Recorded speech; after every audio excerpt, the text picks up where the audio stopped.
안녕하세요. 오늘 들려드릴 이야기는 작은 공장의 땀과 눈물입니다. 이 이야기는 작은 봉제 공장을 운영하는 영수라는 한 남자가 겪는 시련과 희망, 그리고 운명적인 만남에 관한 감동적인 드라마입니다. 때로는 절망적이고, 때로는 가슴 뜨거운 이 여정을 함께 떠나보시길 바랍니다. 지금 구독, 좋아요, 알림 설정까지 해두시면 무료로 웃음과 눈물 감동이 있는 사연이 매주 배달됩니다. 그럼 이제 이야기 속으로 들어가 보겠습니다. 새벽 5시. 아직 해가 뜨지도 않은 시간에 영수는 이미 공장에 나와 있었습니다. 또 하루가 시작되는구나. 영수는 깊게 한숨을 쉬며 공장 안을 둘러봤습니다. 낡은 재봉틀들이 줄지어 서 있고 벽 한편에는 납품할 옷감들이 높이 쌓여 있었습니다. 15명의 직원들과 함께 운영하는 이 작은 봉제 공장은 영수에게는 전부였습니다. 사장님, 오늘도 일찍 오셨네요. 첫 번째로 출근한 미경 씨가 인사를 건넸습니다. 영수는 미소를 지으며 답했습니다. 미경 씨도 고생이 많으세요. 오늘 마감이 급한 주문이 있어서 말이에요. 미경 씨는 이 공장에서 일한 지 벌써 7년째였습니다. 영수의 성실함을 누구보다 잘 아는 사람이기도 했죠. 하나씩 직원들이 출근하기 시작했습니다. 김 기사님, 박 아주머니, 이 씨, 정 씨. 모두 영수가 가족처럼 아끼는 사람들이었습니다. 자, 오늘도 힘내서 해봅시다. 영수의 구호와 함께 공장은 활기를 띠기 시작했습니다. 재봉틀 소리, 다림이 지지는 소리, 직원들의 대화 소리가 어우러져 하나의 화음을 만들어냈습니다. 하지만 현실은 녹록지 않았습니다. 매달 원단비를 지급하고 직원들 월급을 주고 나면 영수에게 남는 것은 거의 없었습니다. 이번 달도 빠듯하네. 영수는 장부를 보며 한숨을 쉬었습니다. 그래도 포기할 수는 없었습니다. 이 직원들이 가족을 먹여 살려야 하고 무엇보다 영수 자신도 이 일이 좋았으니까요. 사장님 힘내세요. 우리가 만든 옷들이 백화점에서 잘 팔린다고 하더라고요. 정 씨가 격려의 말을 건넸습니다. 영수는 고개를 끄덕이며 다시 일에 집중했습니다. 점심시간이 되었습니다. 직원들은 둘러앉아 도시락을 먹으며 이런저런 이야기를 나눴습니다. 우리 공장도 언젠가는 크게 성공할 날이 올 거예요. 미경 씨의 말에 모두가 고개를 끄덕였습니다. 비록 지금은 작은 공장이지만 정직하게 좋은 제품을 만들다 보면 언젠가는 인정받을 날이 올 거라는 믿음이 있었습니다. 그런데 그날 오후 운명을 바꿀 전화가 걸려왔습니다. 여보세요? 대한의류입니다. 저희와 납품 계약에 대해 상담을 받고 싶어서 연락드렸는데요. 대한의류. 국내 최대 의류회사 중 하나였습니다. 영수는 전화기를 잡은 손이 떨렸습니다. 네. 언제든지 좋습니다. 내일 오전 10시에 저희 본사로 와주시겠어요? 회장님께서 직접 만나보고 싶다고 하시는데요. 전화를 끊고 나서 영수는 잠시 멍하니 서 있었습니다.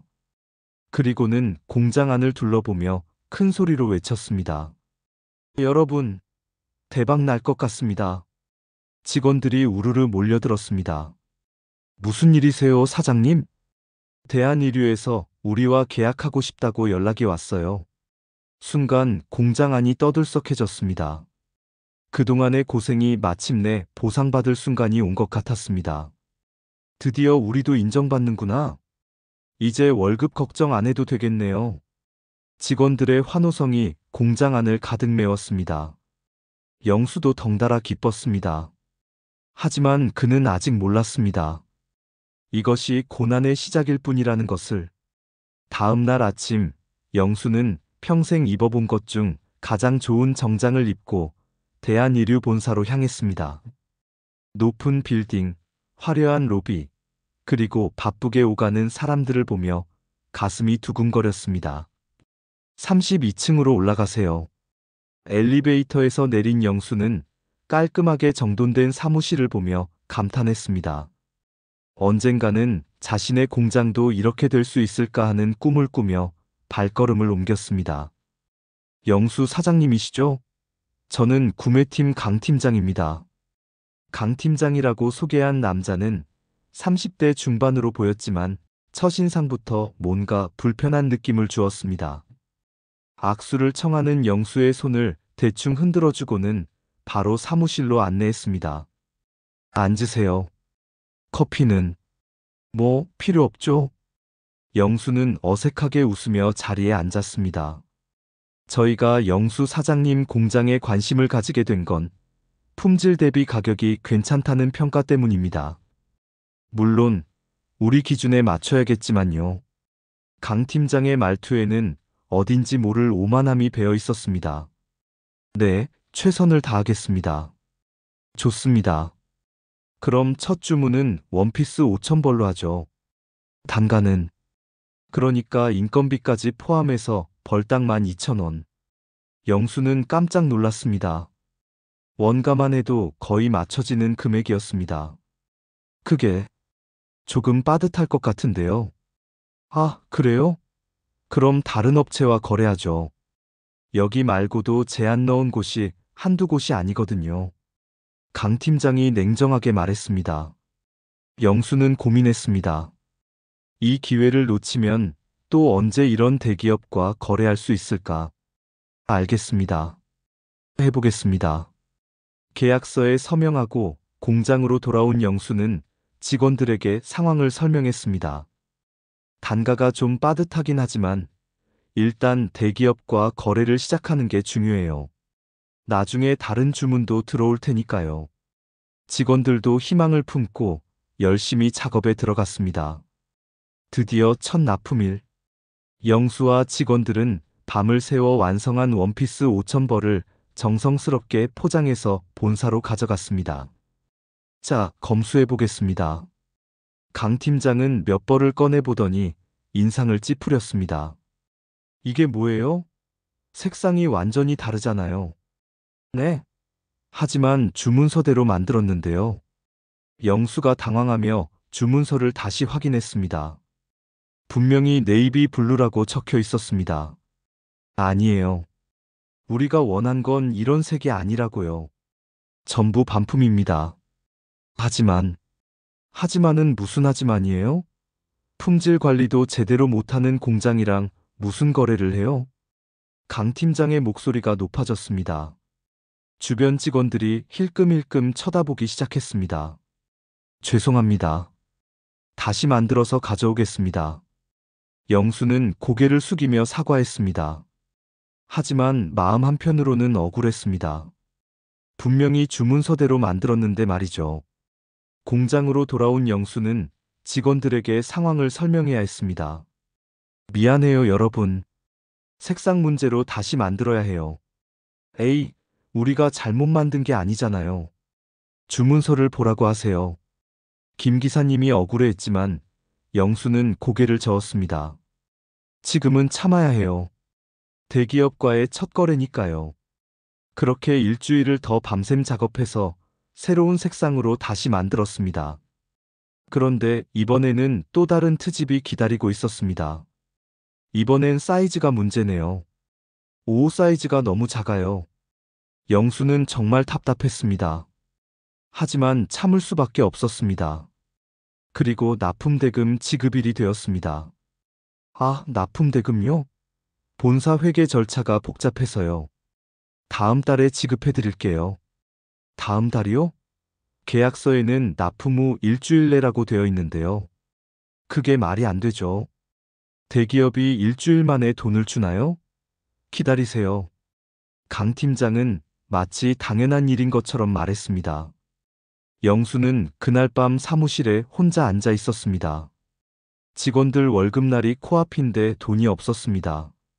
결국 개인적으로 알고 있는 사채업자에게 전화를 걸 수밖에 없었습니다. 여보세요? 저 영수예요.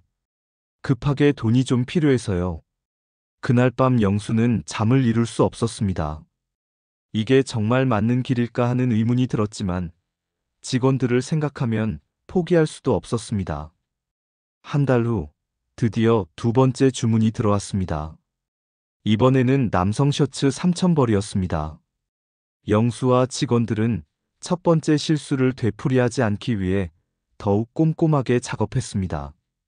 이번엔 정말 완벽해요, 사장님. 미경 씨가 자신있게 말했습니다. 영수도 직접 하나하나 검토해 봤습니다. 색상, 사이즈, 봉제 상태 모든 것이 완벽했습니다. 납품일 아침, 영수는 설레는 마음으로 본사를 찾았습니다. 이번엔 어떠세요? 일단 품질 검사팀에서 확인해 보겠습니다. 강 팀장은 시큰둥한 표정으로 말했습니다. 이틀 후 충격적인 연락이 왔습니다. 영수 사장님, 품질 검사 결과가 나왔는데요. 봉제 불량률이 20%라고 나왔어요. 네? 20%요? 그럴 리가 없는데요. 저희 품질 검사팀에서 정밀하게 검사한 결과입니다. 여기 보고서도 있고요. 영수는 급히 본사로 달려가 보고서를 확인했습니다. 정말로 봉제 불량률 20%라고 적혀 있었습니다. 이상해요. 저희가 납품하기 전에 철저히 검사했는데. 그럼 저희가 거짓말한다는 뜻이에요? 강 팀장의 목소리가 차갑게 식었습니다. 그런 게 아니라 작은 공장이 어디 감히 대기업을 의심해요? 지금까지 몇십 년간 이 일을 해왔는데 처음 보는 소리네요. 주변에 있던 다른 직원들도 영수를 이상한 눈으로 쳐다봤습니다. 영수는 얼굴이 화끈거렸습니다. 죄송합니다. 이번 주문은 전부 반품이고 손실 비용도 일부 청구해야겠어요. 영수는 머리가 하얘졌습니다. 반품도 반품이지만 손실 비용까지 청구한다니요. 공장으로 돌아온 영수는 직원들에게 상황을 설명해야 했습니다. 사장님, 정말 우리가 잘못 만든 건가요? 김 기사님이 의아해했습니다. 30년 봉제 경력의 베테랑인 그도 이번 제품엔 자신이 있었거든요. 저도 잘 모르겠어요. 하지만 어쩔 수 없네요. 직원들의 얼굴이 어두워졌습니다. 두 달째 월급을 제때 못 받고 있는 상황에서 이런 일까지 생기니 불안감이 커질 수밖에 없었습니다. 사장님, 혹시 우리 공장 문 닫는 건 아니죠? 젊은 직원 하나가 조심스럽게 물었습니다. 아니에요. 절대 그런 일 없어요. 제가 어떻게든 해결할게요. 영수는 단호하게 답했지만 마음속으로는 확신이 서지 않았습니다. 그날 밤, 영수는 홀로 공장에 남아 반품된 셔츠들을 하나하나 다시 검사해 봤습니다. 아무리 봐도 불량품이라고 할 만한 것이 없었습니다. 도대체 뭐가 잘못된 거지? 하지만 의문을 해결할 방법은 없었습니다. 그는 그저 다음 기회에는 더욱 완벽하게 만들어야겠다고 다짐할 뿐이었습니다. 그런데 영수가 모르는 사이에 대한의류 회장실에서는 전혀 다른 일이 벌어지고 있었습니다. 대한의류 회장 박정호는 환갑을 넘긴 나이에도 불구하고 여전히 정정한 모습이었습니다. 하지만 그의 마음 깊은 곳에는 40여 년 전 잃어버린 아들에 대한 그리움이 자리하고 있었습니다. 회장님, 영순의 공장 계약 건으로 보고드릴 일이 있습니다. 강 팀장이 들어왔습니다. 박 회장은 서류를 보며 고개를 끄덕였습니다. 영수라는 사람은 어떤 사람인가? 그냥 평범한 하청업체 사장입니다. 별로 특별할 게 없어요. 하지만 박 회장의 마음속에는 며칠 전 우연히 만난 영수의 모습이 자꾸 떠올랐습니다. 며칠 전 엘리베이터에서 우연히 마주쳤을 때였습니다. 죄송합니다. 몇 층이세요? 32층이요. 아, 저도 32층입니다. 짧은 대화였지만 박 회장은 영수의 말투에서 묘한 친근감을 느꼈습니다. 특히 영수가 웃을 때 보인 눈가의 주름이 어딘지 익숙했습니다. 그 영수라는 사람, 나이가 어떻게 되지? 42이라고 하더군요. 박 회장은 가슴이 두근거렸습니다. 잃어버린 아들이 살아있다면 정확히 그 나이였습니다. 혹시 그 사람 출신지는 어디인가? 글쎄요. 제가 그런 개인사까지는. 알아봐. 중요한 일이야. 박 회장의 진지한 표정에 강 팀장은 당황했습니다. 설마 회장이 하청업체 사장에게 관심을 보일 줄은 몰랐거든요. 다음 날 조사 결과가 나왔습니다. 출생지가 충청도 청주고 어릴 때 부모를 잃고 고아원에서 자랐다고 합니다. 박 회장의 심장이 빨리 뛰기 시작했습니다. 40여 년 전 청주에서 잃어버린 아들. 그때 아이는 겨우 5살이었습니다. 혹시 왼쪽 어깨에 상처가 있는지 확인할 수 있나? 상처요? 어릴 때 넘어져서 생긴 상처 말이야. 달 모양으로 생겼을 거야. 강 팀장은 점점 불안해지기 시작했습니다. 회장이 왜 하청업체 사장에게 이렇게 관심을 보이는지 이해할 수 없었거든요. 알겠습니다. 알아보겠습니다. 하지만 강 팀장은 이미 결심을 굳혔습니다. 만약 영수가 정말 회장의 아들이라면 자신의 지위가 위험해질 수 있다고 생각했거든요. 며칠 후 강 팀장은 거짓 보고를 올렸습니다. 확인해봤는데 그런 상처는 없었습니다. 그리고 조사 결과 그 사람은 과거에 사기 전과도 있다고 하더군요. 사기 전과? 네. 이런 식으로 대기업에 접근해서 금품을 노리는 사기꾼들이 종종 있다고 합니다. 박 회장은 실망한 듯 고개를 숙였습니다. 한순간 희망을 품었던 자신이 바보 같았습니다. 그렇군. 알겠네. 앞으로는 그 공장과 거리를 두는 게 좋을 것 같습니다. 강 팀장은 속으로 안도의 한숨을 쉬었습니다. 위기를 넘긴 것 같았거든요. 하지만 박 회장의 마음속 의심은 완전히 사라지지 않았습니다. 며칠이 지나도 박 회장은 영수를 잊을 수가 없었습니다. 강 팀장의 말을 믿으려 해도 마음 한편으로는 계속 의심이 들었습니다. 정확하게 확인해보자. 박 회장은 결국 비밀리에 DNA 검사를 받기로 결심했습니다. 비서를 통해 은밀히 영수의 모발을 구해오도록 했습니다. 회장님 지시대로 했습니다. 영수 씨가 화장실에서 머리를 감을 때 배수구에서 구해왔습니다. 고마워. 이 일은 절대 비밀이야. 박 회장은 믿을 만한 유전자 검사 기관에 의뢰했습니다. 결과가 나오기까지는 일주일이 걸린다고 했습니다. 그런데 강 팀장은 이 모든 상황을 몰래 지켜보고 있었습니다. 회장의 비서가 수상한 행동을 하는 것을 눈치챈 것입니다. 설마 정말 DNA 검사를 하는 건가? 강 팀장은 급하게 사설 탐정을 고용해 회장의 동향을 파악했습니다. 그리고 마침내 진실을 알아냈습니다. 젠장, 정말 친자 검사를 했군. 강 팀장은 식은땀을 흘렸습니다. 만약 영수가 정말 회장의 아들이라면 자신은 끝장이었습니다. 그동안 영수를 괴롭힌 모든 일들이 밝혀질 테니까요. 어떻게든 막아야 해. 강 팀장은 평소 알고 지내던 검사기관 관계자에게 연락했습니다. 형님, 급하게 부탁할 일이 있어요. 무슨 일인데? 유전자 검사 결과를 좀 조작해 주실 수 있나요? 뭐, 그게 무슨 소리야? 다른 건 아니고요. 그냥 무관계라고만 나오게 해주세요.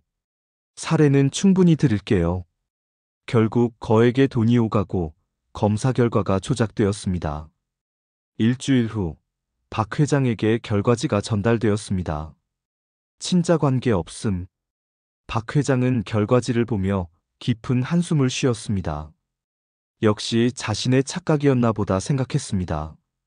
그런데 이상했습니다. 마음속 의심이 완전히 사라지지 않았거든요. 영수를 볼 때마다 느끼는 그 묘한 감정은 무엇일까요? 한편 영수는 이런 일이 벌어지고 있는지 전혀 몰랐습니다. 그는 여전히 성실하게 일하며 다음 주문을 기다리고 있었습니다. 사장님, 이번 달도 월급이 늦어지는 건가요? 직원들의 걱정 어린 목소리에 영수는 미안함을 감출 수 없었습니다. 조금만 더 기다려주세요. 대한의류에서 대금이 들어오면 바로 드릴게요. 하지만 영수 자신도 확신이 없었습니다. 벌써 2달째 대금 지급이 미뤄지고 있었거든요. 그리고 강 팀장은 더욱 노골적으로 영수를 괴롭히기 시작했습니다. 영수 사장, 혹시 다른 꿍꿍이가 있는 건 아니죠? 꿍꿍이요? 뭔가 우리 회장님께 접근하려는 의도 말이에요. 요즘 이런 식으로 대기업에 빌붙으려는 사람들이 많더라고요. 영수는 어이가 없었습니다. 자신은 그저 성실하게 일할 뿐인데 왜 이런 말을 듣는지 이해할 수 없었습니다. 전혀 그런 생각 없습니다. 그래요? 그럼 좋네요. 앞으로도 계속 지켜볼 테니까 이상한 행동하지 마세요. 3번째 주문이 들어왔을 때 상황은 더욱 악화되었습니다. 이번엔 단가를 더 낮춰야겠어요. 더 낮춘다고요? 경쟁업체들이 더 싸게 해준다고 하네요. 벌당 6,000원으로 하죠. 6,000원. 원가도 안 나오는 가격이었습니다. 그건 정말 불가능해요. 원가도 안 나와요. 그럼 계약 해지하죠. 간단한 일이에요. 강 팀장은 냉정하게 말했습니다. 영수는 진퇴양난에 빠졌습니다. 이 계약을 잃으면 공장이 정말 문을 닫을 수도 있었습니다. 알겠습니다. 해보겠습니다. 좋아요. 그리고 납기도 당겨서 일주일 안에 완성해 주세요. 일주일요? 그건 너무. 못하면 계약 해지. 선택하세요. 결국 영수는 직원들과 함께 밤샘 작업에 들어갔습니다. 일주일 동안 거의 잠을 자지 못했습니다. 직원들도 한계에 다다랐지만 모두 힘을 합쳐 마침내 완성했습니다. 드디어 끝났다. 지친 얼굴이지만 성취감에 차 있었습니다. 이번에는 정말 완벽했습니다. 납품일 당일, 영수는 설레는 마음으로 본사 물류센터에 도착했습니다. 여기 남성 바지 4,000벌입니다. 잠깐, 수량이 안 맞네요. 3,500벌밖에 없어요. 네? 그럴 리가 없는데요. 분명히 4,000벌 다 가져왔는데. 물류팀 직원이 다시 세어봤지만 결과는 같았습니다. 3,500벌. 500벌이 부족합니다. 이건 납품 불량이에요. 영수는 황당했습니다.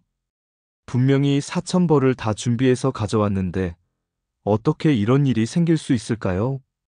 다시 확인해 주실 수 있나요? 이미 2번 확인했어요. 부족한 건 부족한 거예요. 영수는 그제야 깨달았습니다. 이 모든 것이 의도된 것이라는 걸 말이죠. 하지만 증명할 방법이 없었습니다. 강 팀장이 나타났습니다. 또 문제네요, 영수 사장. 이번엔 수량까지 틀리다니. 분명히 맞춰서 가져왔습니다. 그럼 저희가 거짓말한다는 얘기예요? 정말 어이없네요. 이번에는 계약 해지뿐만 아니라 손해배상까지 청구한다고 했습니다. 영수는 절망에 빠졌습니다. 공장으로 돌아오는 길, 영수는 한강 다리 위에 서서 한참을 멍하니 강물을 바라봤습니다. 이제 정말 끝인가? 하지만 집에 돌아가니 아내가 기다리고 있었습니다. 여보, 괜찮아요. 우리 다시 시작해요. 하지만 여보가 정직하게 살아온 거 제일 잘 아는 사람이 나예요. 언젠가는 좋은 일이 있을 거예요. 아내의 격려에 영수는 다시 힘을 냈습니다. 다음 날 공장에 나가니 놀라운 일이 기다리고 있었습니다. 직원들이 모두 모여 있었습니다. 사장님, 우리 끝까지 함께 할게요. 월급이 늦어져도 괜찮아요. 사장님이 나쁜 사람이 아니라는 거 우리가 제일 잘 아니까요. 영수는 눈물이 났습니다. 이런 직원들을 위해서라도 포기할 수 없었습니다. 그로부터 한 달 후, 운명의 순간이 찾아왔습니다. 박 회장은 여전히 영수에 대한 의심을 버릴 수 없어 직접 영수의 공장을 방문하기로 했습니다. 회장님이 직접? 왜 하필 그런 작은 공장에? 강 팀장이 당황했지만 박 회장의 의지는 확고했습니다. 내가 직접 확인해 보겠어. 그날 오후, 박 회장은 조용히 영수의 공장을 찾았습니다. 영수는 회장이 갑자기 찾아온 것에 놀랐지만 정중하게 맞이했습니다. 회장님, 어떻게 이런 곳까지? 한번 와보고 싶었어. 어떻게 일하는지 궁금해서. 박 회장은 영수와 함께 공장을 둘러봤습니다. 비록 작고 낡았지만 깔끔하게 정리된 공장, 그리고 열심히 일하는 직원들의 모습이 인상적이었습니다. 여기서 오래 일하셨나요? 네, 10년째입니다. 어릴 때부터 이런 일을 배웠거든요. 어릴 때부터요? 네, 고아원에서 나와서 봉제 기술을 배웠어요. 다른 건 몰라도 이 일만큼은 자신 있습니다. 박 회장의 가슴이 뛰기 시작했습니다. 그때였습니다. 영수가 무거운 원단 더미를 옮기다가 셔츠가 찢어졌습니다. 아, 죄송합니다. 영수가 당황하며 찢어진 셔츠를 가리려 했지만 박 회장은 이미 보고 말았습니다. 영수의 왼쪽 어깨에 있는 달 모양의 상처를. 박 회장은 순간 현기증을 느꼈습니다. 그 상처는 40여 년 전 5살 난 아들이 넘어져서 생긴 상처와 똑같았습니다. 그 상처는 어떻게 생긴 거죠? 아, 이거요? 어릴 때 넘어져서 생긴 건데. 왜 그러시나요? 박 회장은 눈물이 나올 것 같았습니다. 하지만 확신을 가지려면 다시 한번 검사를 해야 했습니다. 그날 밤, 박 회장은 다른 검사기관에 재검을 의뢰했습니다. 이번엔 아무도 모르게 완전히 비밀리에 말이죠. 한편 강 팀장은 점점 초조해졌습니다. 회장의 행동이 수상했거든요. 분명히 뭔가 알아내고 있는 거야. 강 팀장은 더욱 영수를 몰아붙이기 시작했습니다. 영수 사장, 이번 주문은 절대 실수하면 안 되겠어요. 회장님이 직접 지켜보고 계시거든요. 네, 알겠습니다. 그리고 가격을 또 조정해야겠어요. 벌당 4,000원으로 하죠. 4,000원이요? 그럼 정말 적자예요. 그래요? 그럼 계약 끝내죠. 영수는 또다시 울며 겨자 먹기로 수락할 수밖에 없었습니다. 일주일 후 재검 결과가 나왔습니다. 친자 관계 확실함. 99.9% 일치. 박 회장은 결과지를 보며 무릎이 풀렸습니다. 40여 년 만에 아들을 찾은 것입니다. 내 아들. 내 아들이 살아있었구나. 그제야 모든 퍼즐이 맞춰졌습니다. 강 팀장이 왜 그렇게 영수를 괴롭혔는지, 첫 번째 검사 결과가 왜 틀렸는지 말이죠. 박 회장은 즉시 조사를 지시했습니다. 그리고 곧 충격적인 진실이 드러났습니다. 검사 결과 조작, 품질 보고서 조작, 심지어 납품 물량까지 일부러 빼돌린 사실까지 모든 것이 밝혀졌습니다. 다음 날 아침 대한의류본사는 발칵 뒤집혔습니다. 강 팀장을 당장 회장실로 부르라. 박 회장의 호통에 사무실 전체가 긴장했습니다. 회장님 부르셨습니까? 강 팀장은 불안한 마음으로 회장실에 들어갔습니다. 네가 한 짓을 다 알고 있다. 박 회장의 목소리는 차가웠습니다. 책상 위에는 모든 증거 자료들이 쌓여 있었습니다. 회장님, 그게 무슨... 닥쳐. 내 아들을 그렇게 괴롭힌 이유가 뭐야? 아들이요? 강 팀장은 순간 무릎이 풀렸습니다. 결국 들킬 일이 벌어진 것입니다. 지금까지 네가 영수에게 한 모든 일들, 품질 보고서 조작, 검사 결과 조작, 납품 물량 빼돌리기, 전부 다 드러났어. 회장님, 설명을 들어주세요. 설명? 내 아들을 사기꾼으로 만들어 놓고 무슨 설명을 해? 박 회장은 더 이상 참을 수 없었습니다. 당장 짐 싸서 나가. 그리고 검찰에 고발할 테니 각오해. 강 팀장은 절망에 빠진 표정으로 회장실을 나갔습니다. 그동안의 모든 권력과 지위가 한순간에 무너진 것입니다. 그 직후 박 회장은 직접 영수의 공장으로 향했습니다. 영수는 평소처럼 재봉틀 앞에서 일하고 있었습니다. 회장이 갑자기 나타나자 깜짝 놀랐습니다. 회장님? 왜 또? 박 회장은 영수 앞에 서서 한참을 바라봤습니다. 그리고 떨리는 목소리로 말했습니다. 영수야? 아니, 아들아. 네? 영수는 무슨 말인지 이해할 수 없었습니다. 너는 내 아들이야. 40여 년 전에 잃어버린 내 아들. 박 회장은 영수를 끌어안았습니다. 영수는 너무 놀라서 말을 잇지 못했습니다. 무슨 말씀이세요? DNA 검사를 했어. 확실해? 너는 분명히 내 아들이야. 박 회장은 40여 년 전 이야기를 들려줬습니다. 어떻게 아들을 잃어버렸는지, 얼마나 찾아 헤맸는지. 영수도 어릴 적 기억의 파편들이 떠올랐습니다.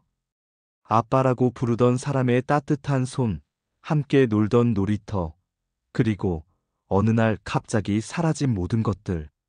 아버지. 영수는 눈물을 터뜨렸습니다. 평생 그리워했던 아버지를 만난 것입니다. 공장 직원들도 모두 몰려와 이 감동적인 재회를 지켜봤습니다. 그동안 내 아들을 괴롭힌 놈들은 모두 처벌할 거야. 그리고 밀린 납품 대금도 다 지급하고 앞으로는 정당한 대우를 받을 거야. 박 회장은 영수의 손을 꼭 잡으며 말했습니다.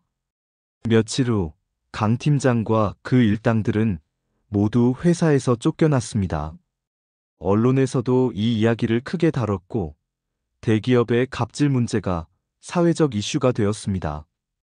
영수의 공장에는 밀린 임금이 모두 지급되었습니다. 직원들은 환호했습니다. 사장님, 정말 대박이에요. 이제 걱정 끝이네요. 하지만 영수는 돈보다 더 소중한 것을 얻었습니다. 바로 아버지였습니다. 6개월 후 영수의 공장은 완전히 달라져 있었습니다. 최신식 기계들이 들어왔고 직원 수도 50명으로 늘어났습니다. 하지만 가장 중요한 건 영수의 경영 철학이 그대로 유지되고 있다는 것이었습니다. 여러분, 우리가 성공할 수 있었던 건 정직하게 일했기 때문이에요.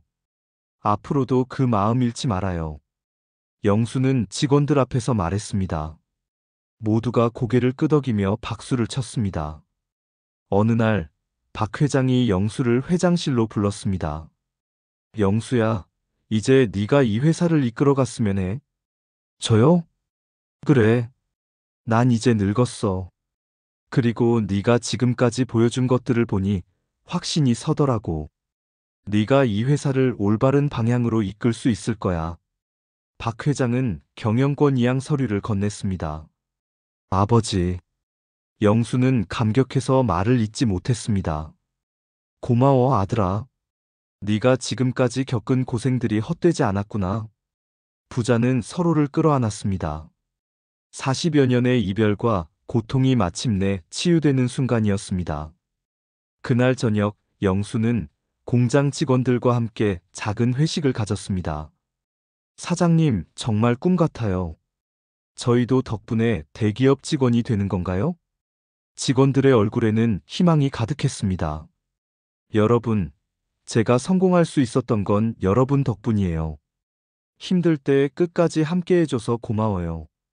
영수는 진심으로 감사했습니다. 앞으로는 더 좋은 환경에서 일할 수 있을 거예요.